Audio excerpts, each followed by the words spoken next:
Personil kepolisian Kota Banda Aceh meningkatkan pengawasan di sekitar kamp pengungsian Rohingya di Aceh Besar pasca sejumlah pengungsi Rohingya meninggalkan kamp. Selain patrol rutin, petugas kepolisian bersama personil TNI juga rutin melakukan pengecekan di kamp pengungsian UPTD Dinsos Aceh di Gampung Ladong, Aceh Besar.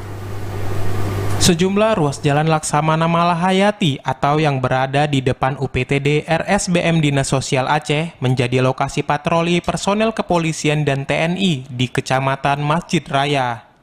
Selain pengendara, petugas juga memeriksa pintu masuk yang dicurigai sebagai lokasi pelarian pengungsi. Tak hanya di depan panti asuhan milik Dinas Sosial Aceh ini, petugas juga memeriksa beberapa lokasi yang dicurigai sebagai tempat persembunyian pengungsi usai kabur dari kamp penampungan sementara itu. Menurut Kapolsek Krung Raya, patroli merupakan upaya mencegah kaburnya para pengungsi. Petugas juga melakukan sosialisasi terhadap warga agar tidak memfasilitasi upaya pelarian bagi pengungsi. Patroli dan pengawasan ini dilakukan sebagai upaya pencegahan agar pengungsi Rohingya tidak lagi meninggalkan kamp.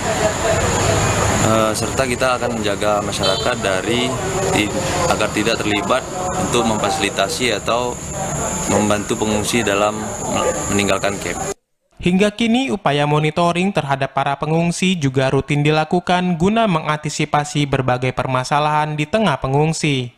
Dari Aceh Besar, Arman Konadi, TVRI Aceh melaporkan.